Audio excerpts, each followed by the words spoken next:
है। वो जनप्रतिनिधिगण इस जिले में अस्पताल बनवाए होते, डॉक्टर ले आए होते, इस जिले में मेडिकल कॉलेज रन कर रहा होता अब तक जी। वो रिस्पॉन्सिबल नहीं है। जनता को इनके घरों को घेर कर इनसे इस्तीफा लेना चाहिए। सर अभी करीब 2-3 महीने पहले जाड़े में एक और क्राइम करने वाला ही दोषी नहीं है, क्राइम के लिए मजबूर कर देने वाला भी दोषी है। अगर वो डॉक्टर लोगों की जान बचाने में या नहीं बचाने में, या उनको बिना लाइसेंस का जिन लोगों ने भी चलने की इजाज़त दिया, तो हमारे यहाँ के जितने भी लोग पिछली भी सरकारें चलाए हैं उन लोगों ने कभी अस्पतालों की जांच कराई? ये कभी टीम भेजे? ये कभी विधानसभा लोकसभा में सवाल किए हैं? मैं प्रति चाहता हूँ हाउस की कार्रवाई का।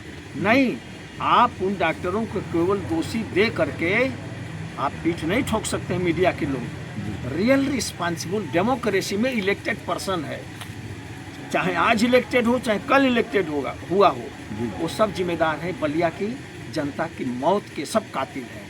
इन सारे कातिलों पर एफआईआर हो तो होना चाहिए, क्योंकि इन परिस्थिति क्रिएट कर दिया मरने के लिए और मारने के लिए।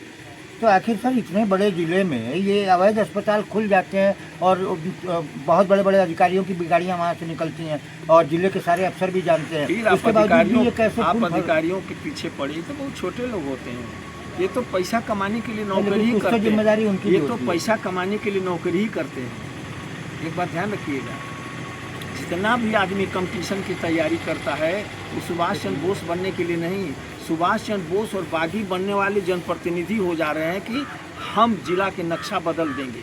तो जैसा वो कहेंगे करेंगे, जैसा वो फंड देंगे, जैसा वो चेकिंग करेंगे, जैसी माइनेटिंग करेंगे। क्या महीने भर में भी यहाँ के जनप्रतिनिधि एक बार डीएम और सीएमओ के साथ, स्वास्थ्य मंत्री के साथ बैठकर माइनेटिंग करते हैं हेल्थ की? कभी करते हो तो हमें बता दें। आखिर आप किस काम के लिए बने हो? आप काहे लिए जनप्रतिनिधि है? 10 बेरोजगारों की आंख में मिर्चा झोंकने के लिए तो रातों दिन आपका चक्कर काटा करें। किस चक्कर में, किस लालच में काटते हैं, या तो वो जानते हैं तो वो जानते हैं। आपके क्या दायित्व है? आपका क्या दायित्व है? एक जनप्रतिनिधि हैं तो उनको हजारों करोड़ की सड़क चाहिए, उनको किसी से मतलब नहीं।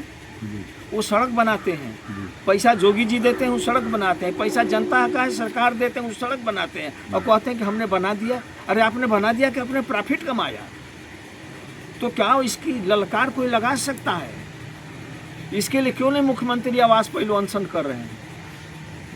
अभी बलिया में सर 2 चीज़ें बड़ी हाईलाइट हो रही हैं। कटहल नाले का सुंदरीकरण हो रहा है, आपने सुना होगा। बलिया का रेलवे स्टेशन बहुत खूबसूरत बन गया है पीछे की साइड से, ये भी सुना होगा। और बलिया से कोई ट्रेन है जो 12 घंटा में दिल्ली पहुंचा दे? एक नहीं, सुंदर तो अपनी जगह पर है जी। सुंदरता की बात सुन लीजिए, कोई किसी की बीबी सलवार फराक पहन करके बहुत सुंदर लग रही है। What is result? बलिया का आदमी 18 घंटा में दिल्ली जाता है। ये 800 किलोमीटर की यात्रा, ये क्या तुक है? 18 घंटा में हम जाते हैं। हमारे यहाँ से कोई ट्रेन है जो 5 घंटा में लखनऊ राजधानी पहुंचा दे? हम काम करके शाम को लौट आए। स्टेशन सुंदर बन गया तो लोग अपना शीशा में मुंह देखें। भृगु कॉरिडोर के लिए भी 50 करोड़ रुपए सेंक्शन हुआ आ जाएगा, उसमें भी लोग मुंह देख लेंगे अपना। और ये जो इतने सारे बजट आ रहे हैं, तो ये पर्टिकुलर मेडिकल कॉलेज के लिए जल्दी काम क्यों नहीं हो रहा? कौन? ये गवर्नमेंट का प्रतिनिधि बताएगा। मैं तो जनता का गरीब सेवक हूँ, गांव में रहता हूँ। आप लोगों जैसे लोग मिल जाते, मीडिया वाले, मजबूत चैनल वाले भी मेरे पास नहीं आते, क्योंकि मेरी वजूद नहीं है उतना उनको झेलने के लिए।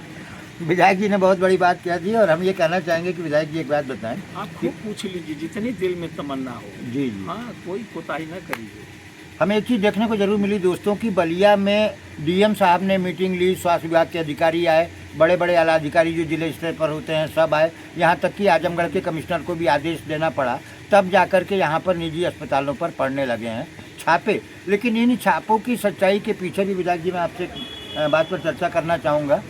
लगभग पिछली गर्मी में या उसकी अगली गर्मी में यहाँ नगरा पर भी एडिशनल सीएमओ के द्वारा छापा पड़ा था, और जिन जिन अस्पतालों पर ताले लगाए गए थे तीसरे दिन वो लेन देन के लिए ना। देखिए, ये किस सीएमओ को नहीं पता है और किस अधिकारी को नहीं पता है कि किस तहसील में, किस नगर में, किस जिला पंचायत परिषद में झोला छाप डॉक्टर बैठे हुए हैं, बिना लाइसेंस के मेडिकल स्टोर खुले हुए हैं, बिना परमिशन के, बिना लाइसेंस के, बिना परमिट के नर्सिंग होम खुले हुए हैं। जी मैं एमएलए था तो इसी नगरा में ओम सोना नर्सिंग होम था, जिसमें जच्चा बच्चा दोनों मर गए थे, ताड़ीवाड़ा गांव के। उसका ऑपरेशन कौन किया था? एक लड़का टीडी कॉलेज में बीए में पढ़ता था। मैं हाउस में क्वेश्चन कर दिया, गिरफ्तार भी हुआ 302 में वो सारे लोग, और अस्पताल बंद भी हो गए, आज तक बंदे हैं। कहने का मतलब है कि हम मॉनिटरिंग कहाँ करते हैं? हम जनप्रतिनिधियों से क्षमा चाहता हूँ, हमारे दोस्त हैं, हमारे भाई हैं, लेकिन उनसे मैं कहना चाहता हूँ किसकी ताकत है यार? आप सब लोग बैठ जाओ तो यहाँ सर्जन ना आ जाए, हार्ट का, न्यूरो का, सारे डॉक्टर से न बलिया भर जाए। आप तो अड़ते हैं कि लड़ते हैं, मैं नहीं जानता आप करते क्या हैं, ये केवल मेरे बस का नहीं लोगों को समझना।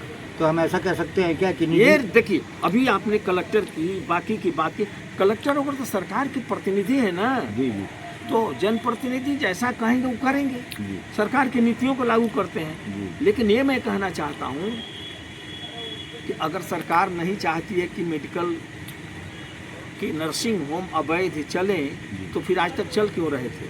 सरकार तो 9 बरस पूरा कर ली, ये 9 बरस से क्यों चल रहे थे? अब फिर खुल जाएंगे पैसा देकर। जी जी ये जो ड्रामा, क्या कमिश्नर साहब को नहीं पता था, डीएम साहब को नहीं पता था, माननीयों को नहीं पता था कि कितना झोला छाप अस्पताल है जहां बलिया के बच्चों को, माताओं को, गर्भवती बेटियों को कत्ल किया जा रहा है, जहाँ जुड़वे बच्चों को शौचालय में फेंक दिया जा रहा है बांध करके। मैं कल उस लड़के के घर जाऊंगा जो जुड़वा बच्चे मारे गए। मैं था नहीं, बाहर था, तबीयत खराब थी, मुझे टाइफाइड और प्लेटलेट डाउन सब हो गया। मेरा मन छटपटा रहा था। हम महान जिला के बलिया के नागरिक हैं, मुझे ऐसा लगता है कि अपने फर्ज से वंचित हूँ। आंसू तो पूछ सकता हूँ जाकर, क्यों नहीं? मेरे पास फंड नहीं है, मेरे पास हाउस जनता ने नहीं दिया, लेकिन जिन लोगों को हाउस और फंड दिया है, जिनके हाथ में कानूनी ताकत दिया है, वो एक चिट्ठी भी नहीं लिख सकते हैं क्या? दोस्तों, इस मामले पर ये जो लगातार मौतें हो रही हैं, किसी भी जनप्रतिनिधि का अभी तक कोई भी आधिकारिक बयान नहीं आया है, और न किसी ने किसी के आंसू पूछने की कोई इच्छा जाहिर की है, न कोई उनके दरवाजे तक पहुंचा है। आप पहुंचेंगे, हम आपका धन्यवाद अर्पित करते हैं।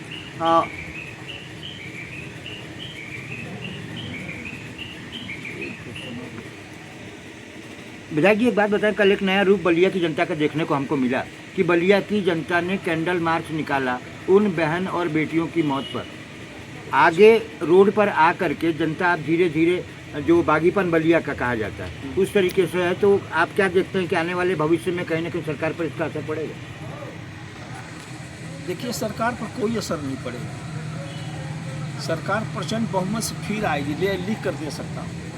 ये कैसे कर सकते हैं? हाँ, इसीलिए आपको तर्क दे रहा हूँ। जी जी। सरकार तब रुक जाती जब इस आंदोलन को विपक्ष लड़ता। तो विपक्ष तो डरा हुआ है जेल जाने से। विपक्ष तो वैसे भी विपक्ष के बहुत सारे गोरखधंधे हैं जो सरकार से डरा हुआ है। जी। तो जब वो इसका नेतृत्व नहीं लेंगे, बलिया की जनता कैंडल मार्च निकालेगी और वो प्रदर्शन करेगी, तो इसका लाभ उनको थोड़े मिलेगा। नहीं, फिर इसका लाभ उसी को मिलेगा जो रूल कर रहा है। जब तक विकल्प नहीं मिलेगा, लाभ नहीं। अब विकल्प हो ही नहीं।